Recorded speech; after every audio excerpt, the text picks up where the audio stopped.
London इथल्या Victoria Albert museum मधून महाराष्ट्रात आणली जाणारी वाघनखं छत्रपती शिवाजी महाराजांची नाहीत, शिवरायांची खरी वाघनखं तर साताऱ्यातील छत्रपती घराण्यातच आहेत, असा मोठा दावा इतिहास संशोधक इंद्रजित सावंत यांनी काल कोल्हापुरात पत्रकार परिषदेत केला। लंडनच्या म्युझियम संचालकांनी ही वाघनखं शिवरायांची असल्याबाबतचा आमच्याकडे कोणताही पुरावा नाही, असं पत्र आम्हाला दिल्याचे इंद्रजित सावंत यांनी म्हटलंय।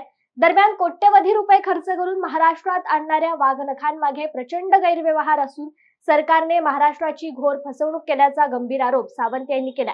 शिवरायांची खरी वाघनखं साताऱ्यातील छत्रपती घराण्याकडे असून खासदार उदयनराजे भोसले यांनी आता स्वतः समोर येऊन याबाबत बोलावं असं आवाहन देखील इंद्रजित सावंत यांनी केलंय। छत्रपती घराण्याकडेच आहेत ती, कारण सगळे उल्लेख तर मी कागदपत्राच्या आधारावर बोलतो ना, जे काय पुस्तकं सांगतात आणि त्यावेळीची काय आता नवीन प्रकाशित केलेलं नाही, आणि जे काही हे फोटोग्राफ सांगतोय त्याच्यात दिलेले आहेत 2 वाघनखं आहेत, भवानी तलवार आहे, खुर्ची आहे, चिलकत आहे शिवाजी महाराजांचं। ते करतील कधी तर तुम्हाला जसं पाहिजे गरज वाटत नाही का?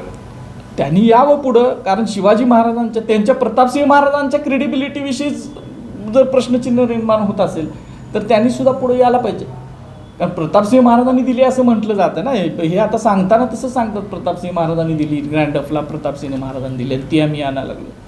प्रतापसिंह महाराजांसारखा अत्यंत शिवप्रेमी माणूस तो दिलच कसा ना स्वतः, तिने दाखवलेले आहेत अनेक लोकांना, आणि ग्रँड ऑफ इथनं भारतातनं परत गेल्यानंतर सुद्धा अनेक लोकांना प्रतापसिंह महाराजांनी शिवाजी महाराजांची वाघनखं दाखवली, देतील कशी आणि ते जाईल कसं तो प्रवास एवढा करून।